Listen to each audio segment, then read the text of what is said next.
بلوچستان کے ضلع سوراب میں ایک ایکٹیویٹی ہوئی جس میں دہشت گرد مارے گئے، اور ان کے مارے جانے کے بعد جو واویلا ہے وہ بہت زیادہ مچایا جا رہا ہے، اور یہ بیان کیا جا رہا ہے کہ وہاں پر فضائی حملہ کیا پاکستان کی فوج نے، اور اس کے بعد وہاں بہت سارے سویلینز مارے گئے۔ حالانکہ ایسے بہت سارے لوگ سامنے آ رہے ہیں جو وہاں کے مقامی ہیں، جو یہ بتا رہے ہیں کہ فوج نے کسی قسم کا حملہ نہیں کیا، بلکہ اوریجنل صورتحال کیا ہے وہ ہم آپ کے سامنے رکھتے ہیں۔ 12 اگست کو بلوچستان کے ضلع سوراب کے علاقے میں دہشت گردوں کی جانب سے بارودی مواد سے بھری گاڑی تیار کرنے کے دوران قبل از وقت دھماکہ ہوا، جس کے نتیجے میں 8 دہشت گرد مارے گئے، اور بعد ازاں سیکیورٹی فورسز کی کلیئرنس آپریشن میں مزید 10 دہشت گرد مارے گئے۔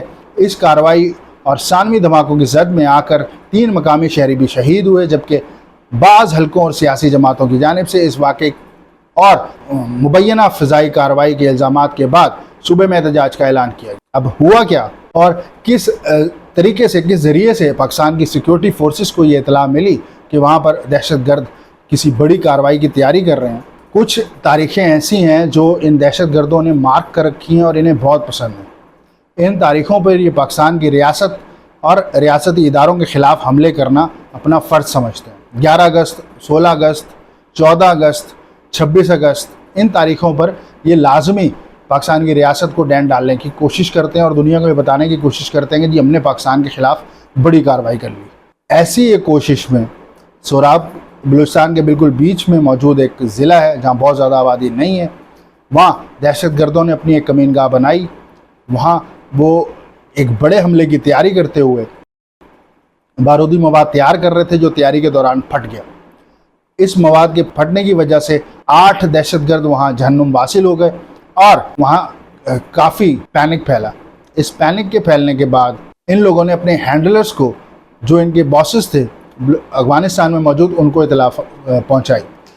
اب کیونکہ پاکستان کی سیکیورٹی فورسز بھی ان تاریخوں کی اہمیت جانتی ہیں، لہذا جب بھی یہ تاریخیں قریب آتی ہیں تو پاکستان کی جانب سے سرویلنس بڑھا دی جاتی ہے، اور کیونکہ ہم یہ جانتے ہیں کہ ان کے ہمدرد، ان کے سہولت کار بھارت اور افغانستان میں موجود ہیں، لہذا ان جگہوں پر اگر کوئی رابطے کیے جاتے ہیں تو ان پر گہری نظر رکھی جاتی ہے۔ ایسی ہی ایک کارروائی کے دوران یہ کال انٹرسیپٹ کی گئی، جس میں دہشت گرد اس واقعے کا ذکر کرتے ہوئے اپنے ہینڈلرز کو تمام تفصیلات فراہم کر رہا تھا، جس کے بعد سیکیورٹی فورسز نے فرار ہونے والوں کا تعاقب کیا اور جوابی کارروائی میں مزید 10 دہشت گردوں کو جہنم واصل کیا اور علاقے کو کلیئر کیا۔ دہشت گردی کی اس ناکام کارروائی کے بعد بلوچستان نیشنل پارٹی اور دیگر مقامی تنظیموں نے سوراب کے واقعے پر گہری تشویش کا اظہار کر دیا، اور اختر مینگل نے ہمیشہ کی طرح مرثیہ پڑھتے ہوئے ایک ٹویٹ کیا، اور اس نے کہا کہ ملک کی تعمیر کی بنیاد میں 48 میں بلوچوں کے خون سے رکھی گئی، اور آج تک یہ سلسلہ جاری و ساری ہے۔ کوئی بھی حکومت ہو، ہمیں جو ہے وہ مارا جاتا ہے، اور بلوچوں کا خون اور وسائل جو ہے وہ پاکستان کی ریاست قبضہ کرنا چاہتی ہے۔ اب یہ اپنا مرثیہ تو انہوں نے پڑھ دیا، مگر یہ نہیں بتایا کہ بلوچ قوم کی موجودہ حالت کی ذمہ داری ان سمیت ان جیسے سرداروں پر عائد ہوتی ہے، جنہوں نے جدت سے دور رکھتے ہوئے عوام کو اپنی جاگیر بنائے رکھا اور تعلیم، ہنر اور اصلاح کو اپنے علاقوں میں پہنچنے ہی نہیں دیا۔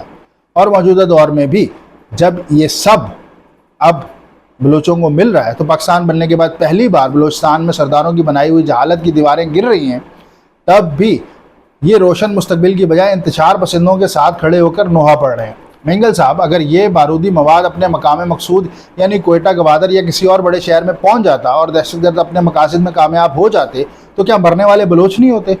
آپ نے تب بھی ٹویٹ کر کے اپنا رونا تھا، اور اس صورتحال میں بھی ریاست کو ہی مورد الزام ٹھہرانا تھا۔ آپ نے خوش کبھی نہیں ہونا، اس وقت تک خوش نہیں ہونا جب تک ایک بار پھر بلوچستان کے تمام وسائل آپ کے ہاتھ میں نہ دے دیے جائیں۔ آپ اس صوبے کے کئی بار وزیر اعلیٰ منتخب رہے، آپ کے رشتہ دار، آپ کے جاننے والے وزیر اعلیٰ اور گورنر بنتے رہے، تو آپ لوگوں نے کیا کیا اس بلوچستان کے لیے؟ آپ نے کچھ نہیں کیا۔ اب جب کچھ ہو رہا ہے تو آپ اس میں روڑے اٹکا رہے ہیں۔ کوشش کریں کہ یہ جو بھٹکے ہوئے لوگ ہیں، جنہیں چند ٹکوں کے عوض بھارت نے خرید رکھا ہے، آپ انہیں سمجھائیں اور قومی دھارے میں واپس لائیں۔ صوبے کے عوام کی ترقی کے لیے اپنی ذمہ داری کو ادا کریں۔ آپ کا یہ کام بنتا ہے، آپ قائد ہیں نا، آپ لیڈر ہیں، آپ کو بڑا بننا چاہیے، آپ کو بڑے بنتے ہوئے اپنا کردار ادا کرنا چاہیے۔ مگر آپ ایسا نہیں کر رہے.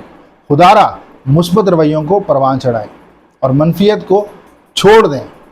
اس سے کچھ حاصل نہیں ہوگا، نہ آپ کو، نہ بلوچوں کو، اور نہ ہی پاکستان کو.